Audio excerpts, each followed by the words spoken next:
এরকম মনে করেন আপনার মতো বসা ছিল, এরকম হাত নাড়ছে, পাও নাড়ছে, এরকমই খাইছে, ঘুমাইছে, চলছে ফিরছে একসাথে।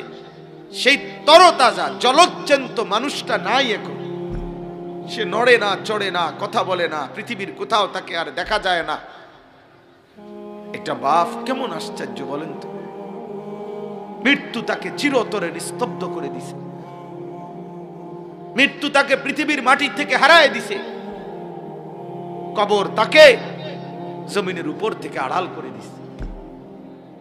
এটা কেমন কথা? সেই মৃত্যুই যার মনে হয় না, আখিরাতই যার মনে হয় না, মরে যাওয়ার কথা যার একবারও ভাবনা আসে না, তো পাথর এ মানুষ হবে কেন? এ তো হাইওয়ান। নবীজি সাল্লাল্লাহু আলাইহি ওয়াসাল্লাম বলেন, আমার উম্মত সাবধান, প্রত্যেকেই মনে রেখো, মানব দেহের মধ্যে একটি গোশতের টুকরো আছে। এই গোশতের টুকরাটি যার সঠিক ভালো থাকে, তার পুরা দেহ ঠিক থাকে। এই গোশতের টুকরাটি যার নষ্ট হয়ে যায়, তার পুরা দেহ নষ্ট হয়ে যায়। আলা ওয়াহিয়াল কলব, আর সেটাকেই বলা হয় কলব, অন্তর, হৃদয়, হার্ট, হৃৎপিণ্ড। এজন্য মানব দেহের বেঁচে থাকা, মানব দেহের সুস্থতা, এর জন্য হৃদয়, অন্তর, আত্মার সুস্থতার উপরে নির্ভরশীল। এটা মূল অংশ। ইমাম গাজালি রাহমাতুল্লাহ আলাই তিনি বর্ণনা করছেন, সূরা ইয়াসিনের সবচেয়ে বেশি বর্ণনা পরকাল সম্পর্কিত। হাসরের মাঠ, আখিরাতের ময়দান, এই সম্পর্কে সূরা ইয়াসিনের মধ্যে আল্লাহ তাআলা বিস্তারিত বিশদ আলোচনা করছেন। আর একজন মানুষের ঈমানের নিরাপত্তা, সুস্থতার জন্য, তার সার্বিক মুসলিম হিসাবে নিরাপদ থাকার জন্য, সুস্থ থাকার জন্য সবচেয়ে মৌলিক ভিত্তি হলো পরকালের অনুভূতি। যার দিলের মধ্যে আখিরাত পরকালের অনুভূতি আছে, এটা সর্বদা জাগরুক থাকে, ফিকিরে থাকে, জেহানে থাকে, তার ঈমান, ইসলাম পুরাটাই সুন্দর হয়, জিন্দেগি সুন্দর হয়। কারণ আমি যখন প্রত্যেক মুহূর্তে ভাববো আমাকে মরতেই হবে, আমাকে কবরে যেতে হবে, আমাকে হাসরের মাঠে দাঁড়াইতে হবে, আমার হাতে আমার জিন্দেগির আমল নামা দেয়া হবে, আমার জীবনের আমল মিজানের পাল্লায় মাপা হবে, আমাকে ফুলসিরাত পার হইতে হবে, পার হতে পারলে জান্নাত, না হলে আমি পড়ে গেলে জাহান্নাম, অনন্তকালের আযাব। এই অনুভূতিটা, এটা বলে ফেলা না, এটা যখন দিলে বসে, জমে, তখন বান্দা অনায়াসেই গুনাহ থেকে বাঁচতে পারে, অনায়াসেই নেক আমল করার প্রেরণা জাগে, আমল করার জজবা জাগে। যত লোক আপনি দেখবেন, আমি কিংবা আপনি, যুবক কিংবা বুড়া, গুনার মধ্যে ডুবা, তার মূল কারণ হলো সে আখিরাত ভুলে গেছে, পরকাল ভুলে গেছে, মৃত্যু পরবর্তী হায়াত, জিন্দেগি, সেটা ভুলে গেছে।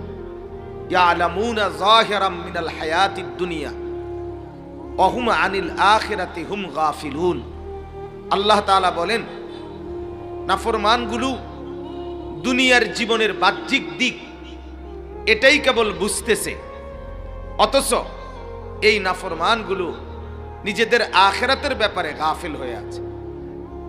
তাহলে বোঝা গেল, শুধু কেবল দুনিয়া বুঝে আখিরাত থেকে গাফিল ওই ব্যক্তির দ্বারা সমস্ত রকমের নাফরমানি সম্ভব, সব নাফরমানি সম্ভব। কুরআনুল কারীমে আল্লাহ তাআলা বলেন, ওয়াকালু মা হিয়া ইল্লা হায়াতুনাদ দুনিয়া নামুতু ওয়া নাহইয়া ওয়া মা ইউহলিকুনা ইল্লা দাহর। আল্লাহ তাআলা বলেন, নাফরমান কি বলে শোনো, নাফরমান বলে জীবন কেবলই এই দুনিয়াটা, জীবন বলতে আর কিছু নয়, জীবন মানেই দুনিয়া, বেঁচে থাকা মানেই দুনিয়া, আনন্দ ফুর্তি মানেই দুনিয়া, হিসাব কিতাব সব দুনিয়া, প্রাপ্তি অপ্রাপ্তি সব দুনিয়া, লাভ লোকসান সব দুনিয়া, আয় ব্যয় সব দুনিয়া। নগদ যা পাও হাত পেতে নাও, বাকির খাতায় শূন্যতা। অর্থাৎ নগদ দুনিয়ায় হালাল হারাম, জায়েজ না জায়েজ, জিনা ব্যভিচার, মদ জুয়া, সুদ ঘুষ, নর্তকী, জিনা, অশ্লীলতা, বেহায়াপনা যা পাও, বেড়া দেখো নলে বেড়ি দেখো, দাঁড়াইয়া দেখো নলে শুইয়া দেখো, পেশাব করো দাঁড়াইয়া নলে শুইয়া বৈশা, মানে খামখেয়ালি যাই করবা সব দুনিয়া। আল্লাহ তাআলা বলেন এটা বেঈমানের কথা, এটা নাফরমানের কথা।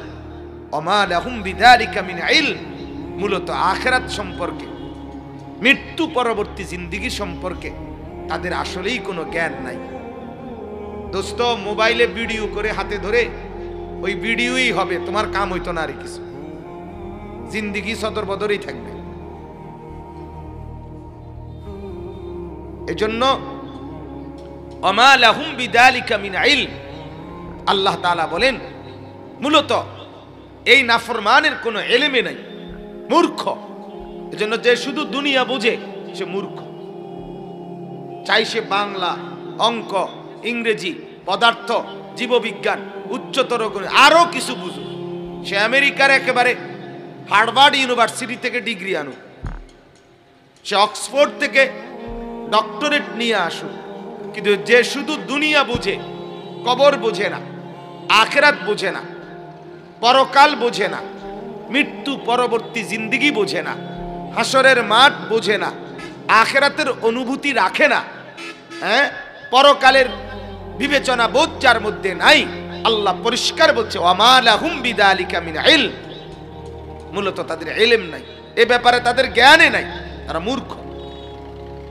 ইনহুম ইল্লা ইয়াযুন্নুন, তারা কেবল যাই বলে তা ধারণার থেকে বলে, এটা তাদের ধারণা।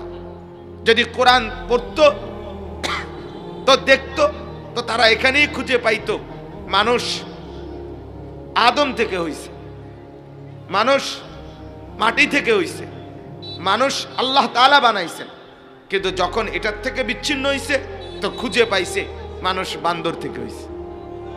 কেন খুঁজে পাইল? কেন? কারণ নিজের পরিচয় খুঁজতে গেছে বান্দরের কাছে, বান্দরের কাছে গিয়ে জিজ্ঞেস করছে, ভাই আপনি আমারে চিনছেননি? আপনার কাছে কেরম মনে হয় আমারে দেখতে? আপনাকে এলাকার মনে হয়নি? ও বান্দরে দেখে বলছে, হ তোমারে তো আমরার মতোই মনে হয়। আরে তুমি তো আমরার এলাকার না।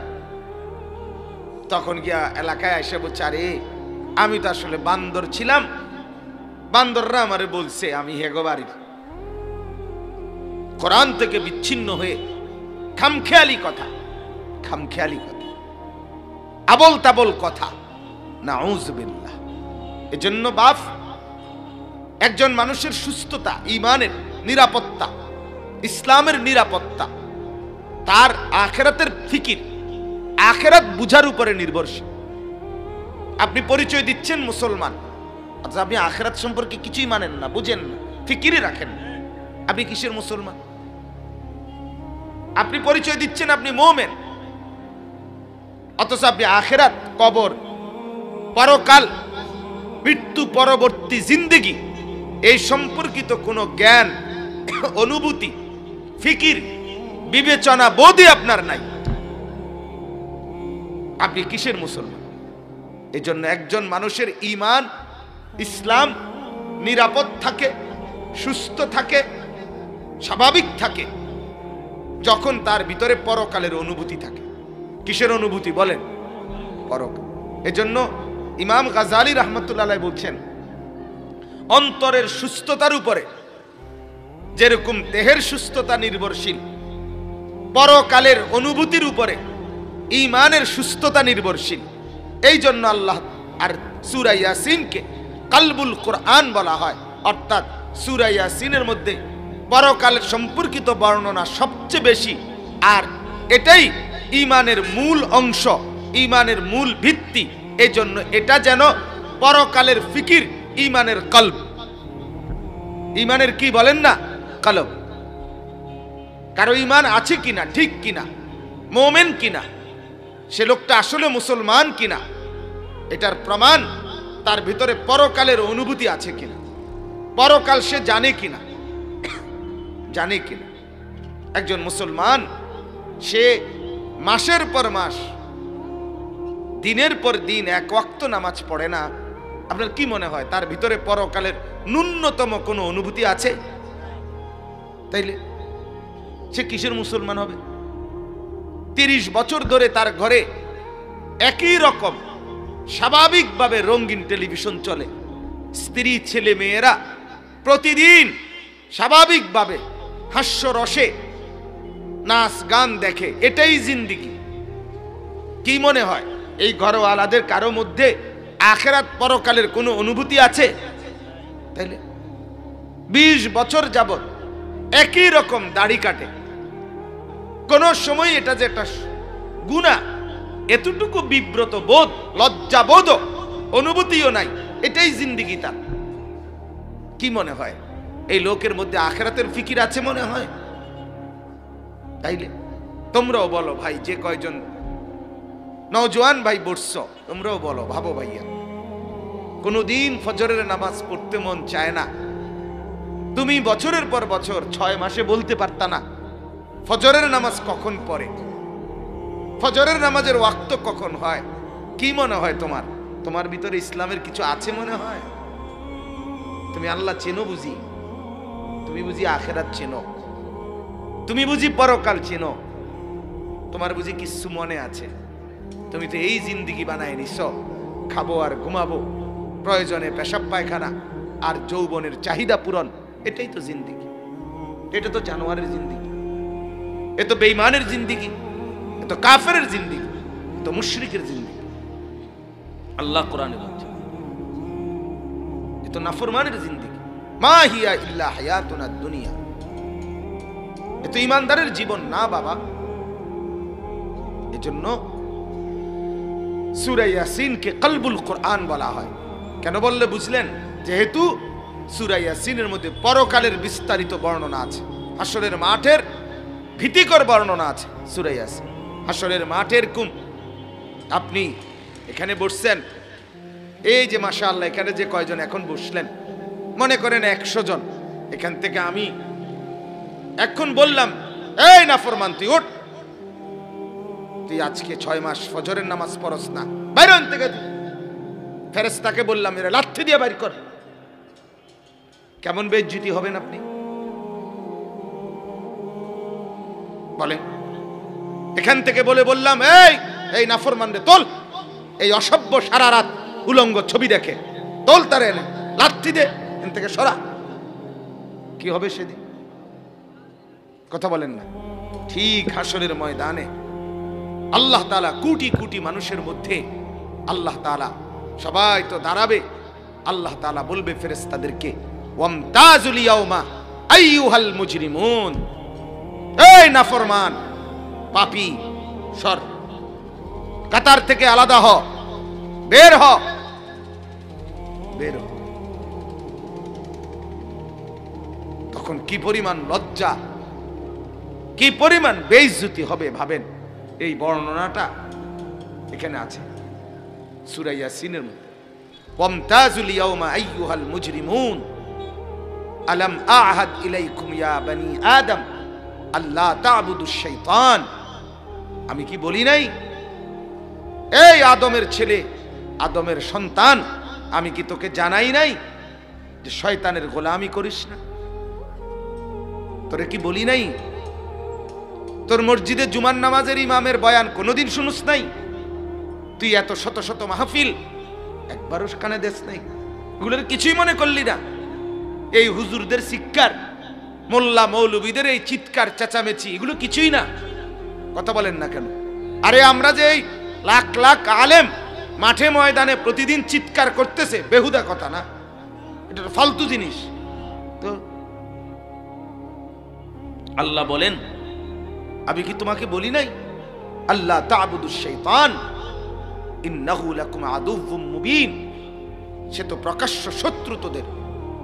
আমি কি বলি নাই ওয়া আনি'বুদুনি হাদা সিরাতুম মুস্তাকিম।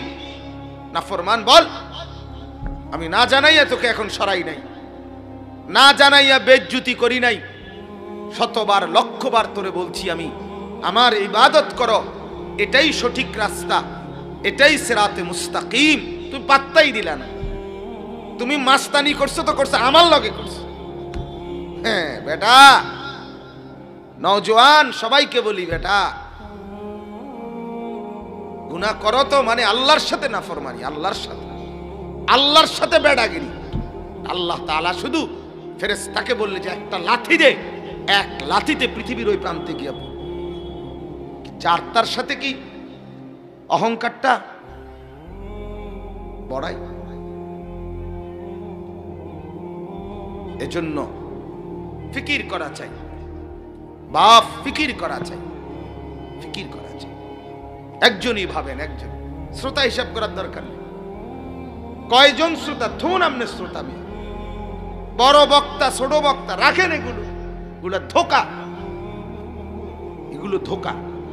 জনপ্রিয় অজনপ্রিয় এগুলো ধোকা। প্রধান বক্তা বিশেষ বক্তা, মাঝারি বক্তা শিকি বক্তা, এগুলো ধোকা। মূল ফিকির হলো আখিরাতের ভয় আসছে কিনা, কিছু ভাবনা তৈরি হলো কিনা দিলে, এটা হলো মূল ব্যাপার। বিবেকের মধ্যে কোনো অনুভূতি আছে? সুস্থ সবল মানুষ, নওজোয়ান একজন যুবকের হাত মজবুত, পাও মজবুত, ব্রেন মজবুত, দিমাগ সবকিছু তার সচল, সবকিছু স্মৃতিশক্তিতে মনে রাখতে পারে। এই অবস্থায় যে মনিবকে চেনে না, এই জাহেল দুর্বল হইলে বৃদ্ধকালে কেমনে চিনবে? কথা বলেন, কিভাবে চিনবে? আজ যখন সবল, আজই তো চেনেন, আজই তো চেনেন। এজন্য আমার কথা মূল একটাই, প্রথম কথা এটা, পরকালের অনুভূতি যার ভিতরে নাই, আমি মরব, আমার কবর হবে। আমার সেদিনও মনে হয়েছে, গতকালকেও আমার রাত্রে যখন আমি আসতেছিলাম মাহফিল থেকে, আমার খুব নিজে নিজে মনে হয়েছে যে আমার আব্বার চেহারাটা আমি কত দেখছি, আজ বাপ কবরে, আমি বাপের একটা বারও দেখি না। এটা কি বাস্তবতা? আমার জলজ্জন্ত বাপটাকে আমি একটা বারও দেখি না, এটা কেমন আশ্চর্য। তো আমার কোলের বাচ্চাকে নিয়ে আমি ভাবছি, হায় আমার এই সন্তানও তো একদিন আমাকে দেখবে না, এও তো একদিন আমাকে দেখবে না। প্রত্যেকেই ভাবেন তো, আপনাদের নিকটতম কোনো একজন বাবা, মা, দাদা, চাচা, একজন কবরবাসীর কথা ভাবেন তো। এরকম মনে করেন আপনার মতো বসা ছিল, এরকম হাত নাড়ছে, পাও নাড়ছে, এরকমই খাইছে, ঘুমাইছে, চলছে ফিরছে একসাথে। সেই তরতাজা জলজ্জন্ত মানুষটা নাই এখন, সে নড়ে না, চড়ে না, কথা বলে না, পৃথিবীর কোথাও তাকে আর দেখা যায় না। এটা বাপ কেমন আশ্চর্য বলেন তো। মৃত্যু তাকে চিরতরে নিস্তব্ধ করে দিছে, মৃত্যু তাকে পৃথিবীর মাটি থেকে হারায় দিছে, কবর তাকে জমিনের উপর থেকে আড়াল করে দিছে। এটা কেমন কথা? সেই মৃত্যুই যার মনে হয় না, আখিরাতই যার মনে হয় না, মরে যাওয়ার কথা যার একবারও ভাবনা আসে না, তো পাথর মানুষ হবে কেন? এ তো হাইওয়ান, এ তো পাথর। আল্লাহ তাআলা আমাদের প্রত্যেকের দিলে আল্লাহর ভয়, আখিরাতের ভয় দান করেন, বলেন আমিন। এটা জরুরি বাপ। ওয়া আম্মা মান খাফা মাকামা রাব্বি ওয়া নাহান নাফসা আনিল হাওয়া। আল্লাহ তাআলা বলে, আমার সামনে দাঁড়াইবা বান্দা, আমার সামনে দাঁড়াইবা, এই ভয় যার দিলে আছে, আর এই কারণে গুনাহ ছেড়ে দিছে, আল্লাহ বলেন আমি ওয়াদা দিলাম জান্নাতটা নিশ্চিত আমি তার ঠিকানা বানায় দেব। ওয়া উজলিফাতিল জান্নাতু লিল মুত্তাকিনা গায়রা বাঈদ হাদা মা তুআদুন। আল্লাহ বলে, হাসরের মাঠেই আমি আমার মুত্তাকি, গুনাহমুক্ত জীবন এমন বান্দার জন্য জান্নাত তার কাছাকাছি সামনেই নিয়ে আসব। আর এনে বলবো হাদা মা তুআদুন, আমার বান্দা এটাই সেই জান্নাত, দুনিয়াতে বারবার আমলের বিনিময়ে তোমারে দেব যেটার ওয়াদা দিছিলাম। হাদা মা তুআদুন, এর একটু পরে আছে উদখুলুহা বিসালাম যালিকা ইয়াউমুল খুলুদ, তুমি বান্দার নিরাপদে স্বস্তিতে আরামে এই জান্নাতের মধ্যেই প্রবেশ করো। যালিকা ইয়াউমুল খুলুদ, আল্লাহ বলবে বান্দা এই যে জান্নাতে এখন ঢুকবা, এটা আজকেই হলো তোমার চিরস্থায়ী প্রবেশ করার দিন। ইতিপূর্বে দুনিয়ায় কত বাড়িতে কত ঘরে কত সময় ঢুকেছো, কেউ তোমার স্থায়ী থাকতে দেয় নাই, বের হইতে হইছে, বের হইতে হইছে। এমনকি নিজের সাজানো বাড়ি, এই যে দালান, এই যে বিল্ডিং, এই সাজানো আমার বাড়ি, এই বাড়ির থেকেও একদিন আমাকে থাকতে দেবে না, ঠিক কিনা বলেন? সব বাড়ির থেকে বের করে দিবে, আমার নিজের গড়া বাড়ির থেকেও আমাকে বের করে দিবে। রব্বুল আলামিন বলে জান্নাত নামের যে বাড়িটা আমি তোমাকে দেব সেটা ইয়াউমুল খুলুদ, চিরস্থায়ী প্রবেশ করার দিন। ওইটাতে শুধু ঢুকবা আর কোনোদিন কেউ বের হতে বলবে না। লাহুম মা ইয়াশাউনা ফিহা, যা চাইবা তাই পাবা, যা চাইবে বান্দা তাই পাবে। ওয়ালাদাইনা মাজিদ, আল্লাহ বলে না না না না, যা চাইবে তাই পাবে বান্দা, এটা বললে কম হয়। কারণ আমার বান্দা হে তো বান্দা, হে জানে কি, চিনে কি। আপনি কয়টা ফলের নাম জানেন? আপনি কয়টা জানেন? আপেল মালটা আপনি কয়টাই চিনেন? না ফল 50টা ফলের নাম বলতে বললে বলতে পারবো আমরা? আল্লাহ তাআলা বলেন বান্দা যা চাইবে তাকে শুধু তাই দেবো, এর দূর হলে হইতো না, হেতে শুধু বুট মুড়ি চাইব। হে কো বাচ্চা নালে বেশিতে বেশি পেঁয়াজ আলু সব দেন। অথচ ওয়ালাদাইনা মাজিদ, আমি আল্লাহর কাছে আরো অনেক আছে আমার কাছে। আমার বান্দা যা চাইবে তা তো দেবই, আমার ভান্ডারে আছে এরম অগণিত নিয়ামত আমি তাকে দেব। দিতে দিতে তাফসীরের মধ্যে আছে আল্লাহ আরো দিবে, আরো দিবে, আরো দিবে। জান্নাতীকে বান্দা এটা খাও, এই এটা নাও, আরেকটু নাও, এটা এটা নাও, এটা নাও, এটা খাও, আর লাগবে না আল্লাহ, না আরো নাও, আরো নাও, আরো নাও। শেষ পর্যন্ত আল্লাহ বলবে ফেরেশতা ওরে বলো আর কিছু লাগবে কিনা। ফেরেশতা জিজ্ঞেস করবে জান্নাতি আর কিছু লাগবে? সে বলবে না, আর কি লাগবে, চাইছি যা তাও পেলাম, চাই নাই যা এমনও তো কোটি কোটি নিয়ামত পেলাম, আর বলবো কি, আর চাইবো কি? আল্লাহ তাআলা বলবে ফেরেশতা না, ওরে বলে দাও আমার কাছে আরো আছে। সেই আরোটা হলো এবার সে আমি আল্লাহকেই দেখবে, আমার 70,000 পর্দা নূরের সরায় দাও, আমি তাকে দেখাবো। এবার ওয়ালাদাইনা মাজিদের তাফসীর হলো এটা। এবার আমাকে দেখুক সে, আমাকে দেখুক, আমার বান্দা আমাকে দেখো, দেখো বান্দা এবার দেখো এই রং, এই রূপ, এই সৌন্দর্য, এত কিছু সাজগোজ যে যিনি সাজাইলেন, এবার তাকে দেখো তিনি কত সুন্দর, তিনি কত সুন্দর। এক নারী দেখে যদি তোমার কাছে এত সুন্দর লাগে, সৃষ্টিকর্তা কত সুন্দর। এক ফুল দেখে যদি তোমার কাছে এত সুন্দর লাগে, তো ফুলের বানানেওয়ালা কত সুন্দর। এক ফল দেখে যদি এত সুন্দর লাগে, সেই ফলের বানানেওয়ালা কত সুন্দর। আল্লাহ বলেন এবার আমাকে দেখো। 70,000 বছর বান্দা জান্নাতি আল্লাহকেই দেখবে, আল্লাহকেই দেখবে, আল্লাহকেই দেখবে। সব ভুলে যাবে জান্নাত, জান্নাতের নাজ ও নিয়ামত ভুলে যাবে, শুধু আল্লাহকে দেখেই মজা লাভ করবে। সুবহানাল্লাহ। অতএব সূরা ইয়াসিনের কথা আমি বললাম, এটা কলবুল কোরআন, পরকালের অনুভূতি, এটার মধ্যে আল্লাহ তাআলা উল্লেখ করছে। আপনি পড়ে দেখেন। চলেন এবার আরো কিছু ফজিলত আছে, সংক্ষেপে বলি।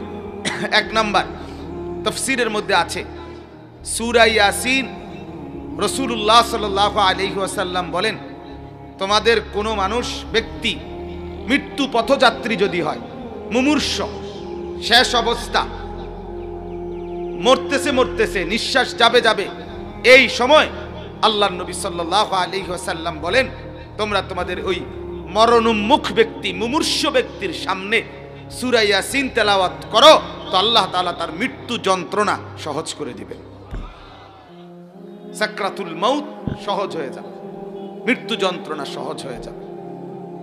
হযরত আবু যর গিফারি রাদিয়াল্লাহু তাআলা আনহু এবং আরো অন্যান্য সাহাবীদের থেকে আরো বর্ণনা আছে, যে ব্যক্তি অভাব অনটনের বেলায় সূরা ইয়াসিন অনবরত তেলাওয়াত করবে, আল্লাহ তাআলা অচিরেই অল্প সময় তার অভাব অনটন দুরবস্থা দূর করে দিবে। তাফসীরে মাআরিফুল কোরআনে আরো লিখছে, যে ব্যক্তি সকালবেলা সূরা ইয়াসিন তেলাওয়াত করবে, সন্ধ্যা পর্যন্ত সে নিরাপদ থাকবে। সন্ধ্যায় পড়বে তো সকাল পর্যন্ত সে নিরাপদ থাকবে। অনেক ফজিলত, অনেক ফজিলত, অনেক ফজিলত। এই জন্য আলহামদুলিল্লাহ, যারা কোরআন শরীফ পড়তে পারেন আপনারা চেষ্টা করবেন সূরা ইয়াসিন নিয়মিত তেলাওয়াত করতে। বলেন ইনশাআল্লাহ। বিসমিল্লাহির রহমানির রহিম। ইয়াসিন প্রথম আয়াত, সূরার নাম যেটা প্রথম আয়াত সেটা ইয়াসিন। এখানে দুইটি অক্ষর, ইয়া এবং সিন, এই দুইটা খণ্ড অক্ষর। তো মূলত কোরআনুল কারীমের মধ্যে 29টি সূরার শুরুতে এরকম খণ্ড অক্ষর আছে। আলিফ লাম মিম, আলিফ লাম রা, হা মিম, আইন সিন কফ, এরকম। তাহা, এটাও একটা। ইয়াসিন আবার এক অক্ষরও আছে, নুন, কফ, এরকম। অর্থাৎ এগুলো অক্ষর, এগুলো প্রত্যেকটা অক্ষরের অর্থ আছে, কিন্তু সেই অর্থটা কি মুফাসসিরিনে কেরাম বলে এর প্রকৃত অর্থটা কি তা আল্লাহ তাআলাই ভালো জানেন। তো আল্লাহ তাআলা আমাদেরকে জানালেন না কেন? আল্লাহ তাআলা আমাদেরকে সব জানাইলেন, এটা জানান নাই শুধুমাত্র কোরআনের মুজিজা প্রমাণ করার জন্য। কি মুজিজা? মক্কার কাফের মুশরিকরা নবীজির যখন 40 বছর বয়সে ইসলামের দাওয়াত দিচ্ছিলেন, তখন তারা সর্বাত্মকভাবে নবীজির বিরোধিতা করছে। বিরোধিতা যত আইটেমের হইতে পারে, শত্রুতা, দুশ্মনী, সব আইটেম প্রয়োগ করছে। শারীরিক নির্যাতন, মানসিক নির্যাতন, বিভিন্ন শব্দ দিয়ে গালি, মিথ্যা প্রচারণা, অপপ্রচার ইত্যাদি করছে। কখনো আল্লাহর নবী সাল্লাল্লাহু আলাইহি সাল্লামকে বলছে পাগল, কখনো বলছে তিনি জাদুকর, কখনো বলছে তিনি গণক, কখনো বলছে তিনি নির্বোধ, এরকম বলছে। এবং জুলুম অত্যাচার নবীজির উপরে, সাহাবীদের উপরে অহরহ করছে। কিন্তু এই ছাড়াও আল্লাহর নবী সাল্লাল্লাহু আলাইহি সাল্লামের মূল যেই পুঁজি ছিল আল্লাহর কোরআন, নবীজির মূল হাতিয়ার ছিল দাওয়াতের কোরআন। নবীজির দাওয়াত ছিলই কোরআনের তেলাওয়াত। তিনি স্বাভাবিক কথা কম বলতেন দাওয়াতের সময়, শুধুই কোরআন পড়তেন, কারণ তারা তো সম্পূর্ণ আরবি ভাষী। এখন তাদের কানে পড়তো, দিলে পড়তো, তো দিল তোলপাড় শুরু হয়ে যেত আর জিন্দেগি বদলায় ফেলতেন। তো এই জন্য মক্কার কাফেররা, কুরাইশরা, বেঈমানরা দেখছে মুহাম্মদ এই মানুষগুলোকে বদলাচ্ছে মূল যেই হাতিয়ার দিয়ে, সেটা হলো কোরআন। এজন্য এই কোরআনের বিরুদ্ধেও তারা নবীজির বিরুদ্ধে যেরকম বলছে, কোরআনের বিরুদ্ধেও বহু কথা বলছে। এর মধ্যে সবচেয়ে বড় একটা দাবি ছিল কোরআন মুহাম্মদের বানানো। নাউযুবিল্লাহ, এটা বানাইয়া কথা, বানানো কথা। এই একটা কথাকে তারদীদ করার জন্য, প্রতিহত করার জন্য আল্লাহ তাআলা বহুভাবে কোরআনুল কারীমে চ্যালেঞ্জ করছে। অনেকভাবে আল্লাহ তাআলা কথা এটা রদ করছে, প্রতিহত করছে, যে না, কোরআন আমার বন্ধুর বানানো না, বরং আমার কালাম। যেমন মনে করেন আল্লাহ তাআলা বলছে ফাতু বিসূরাতিম মিন মিসলি, একটা সূরা বানাও তো। তাইলে একজনের দেখা দেখি কবিতা আরেকজনে লিখতে পারে, একজনের প্রবন্ধ সামনে রাইখা আরেকজনের প্রবন্ধ বানাইতে পারে, একজনের রচনা সামনে রাইখা আরেকজনের রচনা বানাইতে পারে, একজনের সুর সামনে রাইখা আরেকজনের সুর দিতে পারে, পারে কিনা বলেন? এই যে বক্তাদের মধ্যে যাদের সুর সুন্দর, সুন্দর করে বলতে পারে, আমার মতো এরকম বেহওয়াত না, আমার তো সুর নাই, দিয়েও চাইছি হয় না। তো এরকম যাদের সুর আছে, একটু আল্লাহর নিয়ামত, তো এইটাকে কণ্ঠকে নকল করে এমন অনেক আছে না? তাহলে একজনেরটা দেখে আরেকজন অনুসরণ করতে পারে। তো আল্লাহ তাআলা বলেন, আমার বন্ধু যেহেতু নিজে বানাইছে মানুষ সে, তাহলে তোমরাও মানুষ, তো তোমরাও এরকম একটা সূরা বানাও, ছোটটাই বানাও,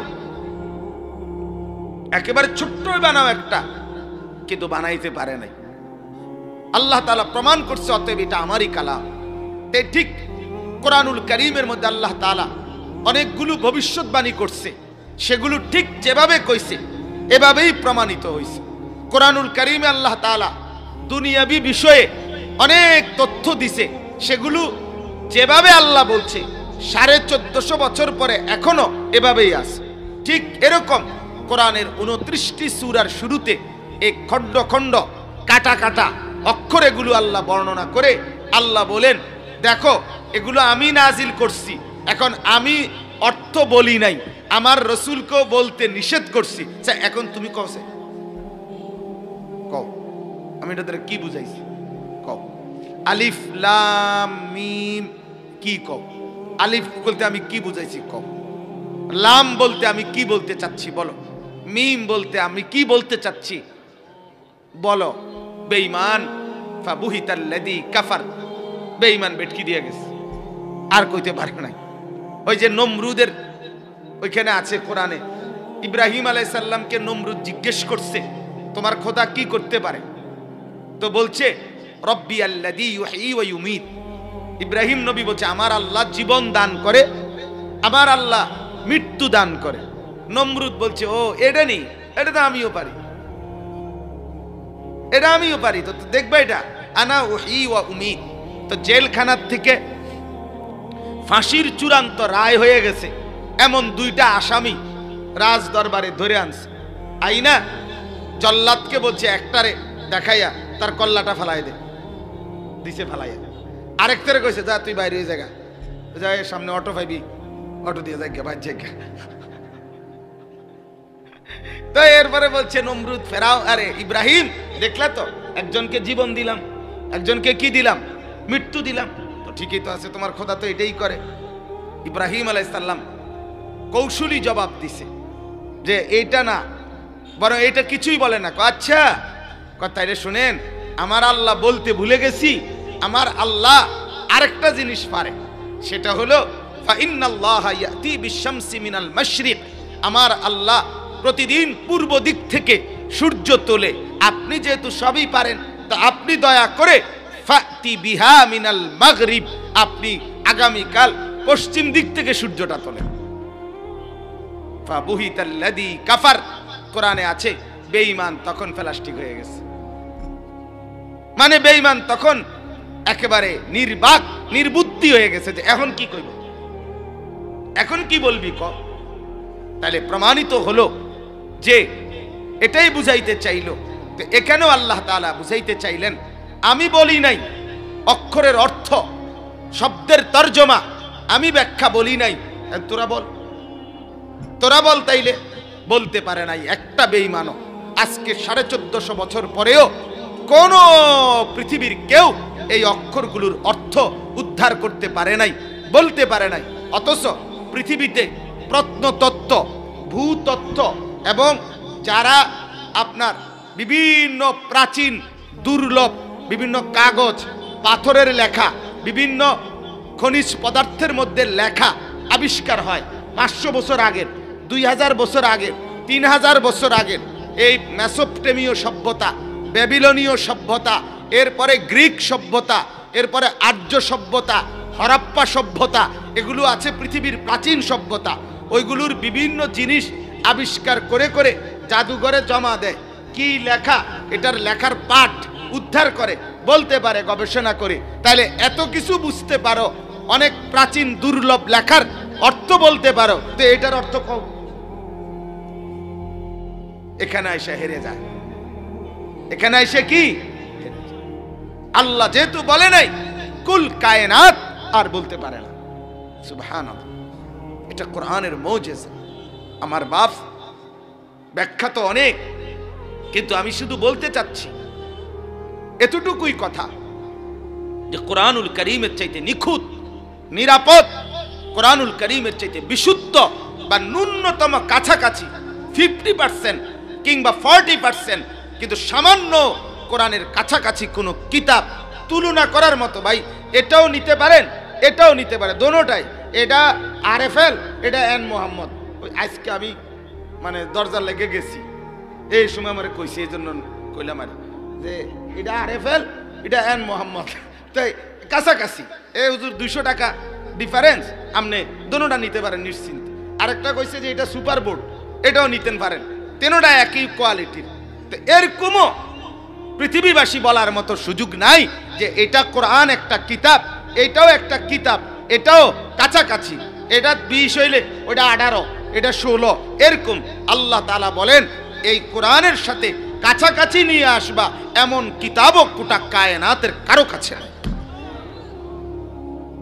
অতএব বাপ আমার, বন্ধু আমার, যুবক আমার, ভাই আমার, মা আমার, বোন আমার, আল্লাহর দোহাই, কোরআন থেকে বঞ্চিত যে জীবন, আপনি সবকিছুর থেকে বঞ্চিত। আপনি জীবনে কিছু শিখে নাই মিয়া, পড়ার কোনো মজাই তো পান নাই, শিকার কিছু শিখে নাই মিয়া, জীবন শেষ করে দিলেন হাট্টিমা টিম টিম আর আগডুম বাগডুমের ভিতরেই। হায় হায় হায়, কি মজা পাইলেন? মজাই তো পান নাই। জ্ঞানের সাগরে ঢোকেন নাই, জ্ঞানের সমুদ্রে ডুব দেন নাই। আটলান্টিক মহাসাগরের যেই গভীরতা, হিমালয় পর্বতের যেই উচ্চতা, আল্লাহর কসম কোরআনের এক এক অক্ষরের গভীরতা কিংবা উচ্চতা তার চাইতে কোটি গুণ বেশি, কোটি গুণ বেশি। কিসের পড়ালেখা বাকিগুলো? কোরআনের সামনে বাকিগুলো কিছুই না, বাকিগুলো কিছুই না, বাকিগুলো কিছুই না। হুজুররা কি পড়ে, হুজুররা যা পড়ে তোমার 14 গোষ্ঠী তার কিনারাও তো আসতে পারবে না তুমি।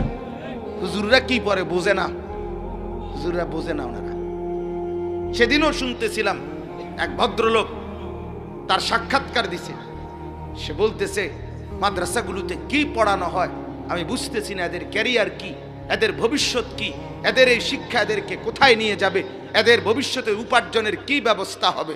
বাহ, হেতে আমার বাতিল লইয়া চিন্তা। পাগল, তুই আমার লগে না থাকবি বেটা একটা সপ্তাহ মাহফিলে, নূর আলম ভাইয়ের ঘরের বাট্টি খাইয়ে তো তুই কুলে থাকতি না। মাতাল, এটা আমার বাতের লেগে হের চিন্তা। আমি তো মানুষের খাওয়ানে লেগে লোক টুয়াই, হাওলাত টুয়াই, যে আল্লাহর রাস্তায় আইও না।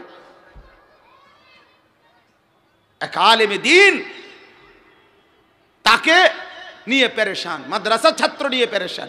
আল্লাহর কসম 1450 বছর পর্যন্ত, এই পর্যন্ত কোরআন যারা বুকে ধারণ করছে তাদের রিজিকের অভাব আগেও হয় নাই, এখনো হচ্ছে না, হচ্ছে না। আপনার কাছে মনে হয় আলুর ভর্তা ডাইল খায়, আলুর ভর্তা ডাইল হালাল খায়, সুদের টাকা, ঘুষের টাকা, সিটারির টাকা, ওজনে কম দিয়া বাটপারি, তোর এ সমস্ত টাকায় কিনা গোস্ত মাংস একেবারে পৃথিবীর শ্রেষ্ঠ খাবারের উপরে আমি থুতু মারি বেটা, থু বেটা, তোর এটার উপরে তুই খা বেটা, এনি বেটা, তুই এগুলোও খা, ফেসাবো খা, পায়খানাও খা তুই বেটা।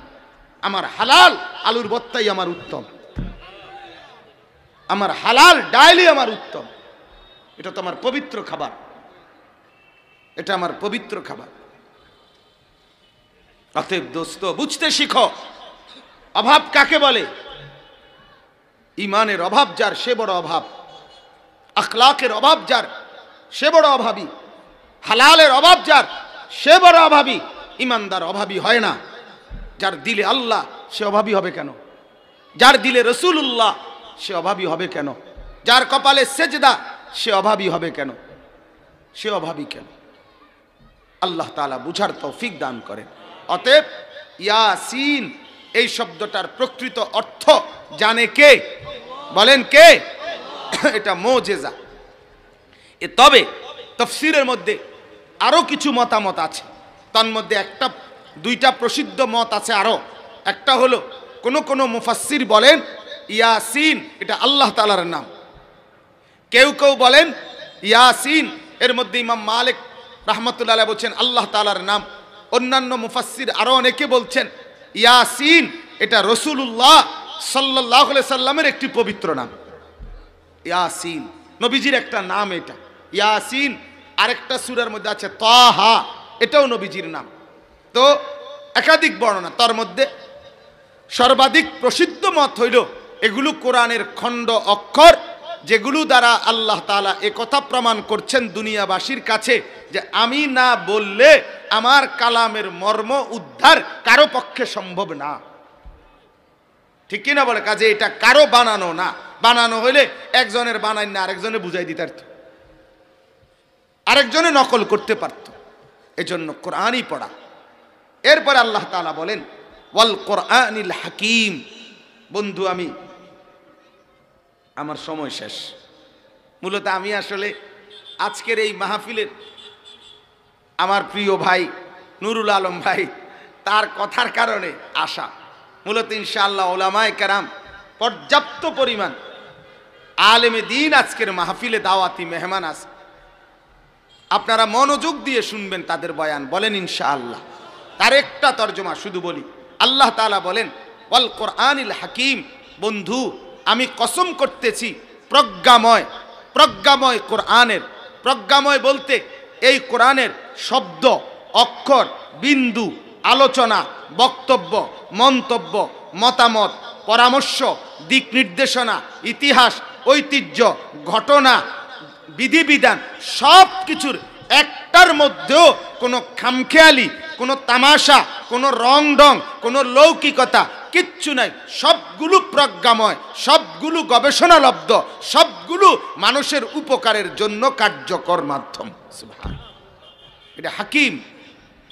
এটা এমনি এমনি কথার কথা না, এমনি বলছি আর কি না, এমনি বলছি আর কি নাই, এটা বলছি আর কি। আমি একদিন জিজ্ঞাসা করছি একজনকে, স্যার হাট্টিমা টিম এটা কেন লিখলো কবিতার মধ্যে বাচ্চাদের জন্য?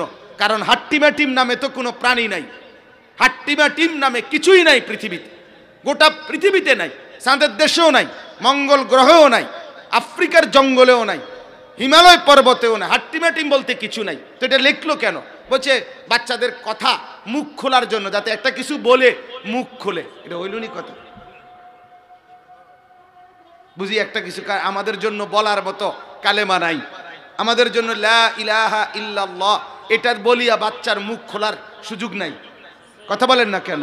আল্লাহ এই নাম বলে বাচ্চার মুখ খোলার সুযোগ নাই। তাইলে এজন্য বলছি পৃথিবীর সবার কাছে, সবার বইয়ে, এটা বলে মনে হলো কেন? সবার বক্তব্যের মধ্যে এলোমেলো আবল তাবল কথা থাকতে পারে, কিন্তু আল্লাহ তাআলা বলছেন ওয়াল কোরআনিল হাকিম। আমি যেই কোরআন নাজিল করেছি এটা প্রজ্ঞাময়, প্রত্যেকটা অক্ষর, বিন্দু, নোক্তা পর্যন্ত মেপে ফিকির করে গবেষণালব্ধ, বাস্তবসম্মত, যৌক্তিক, উপকারী কথা এর মধ্যে আল্লাহ বলছেন। আল্লাহ তাআলা আমাদের প্রত্যেককে কোরআনুল করিম থেকে ঈমান আমলের হেদায়েত গ্রহণ করার তৌফিক দান করেন। মুহতারাম হাজিরিন, আবারও অনুরোধ করছি এশার নামাজের পরে শ্রদ্ধেয় উলামায়ে কেরাম ইনশাআল্লাহ প্রয়োজনীয় আলোচনা করবেন। আপনারা দয়া করে, অনেক সাথী আসছেন, এশার নামাজ পড়ে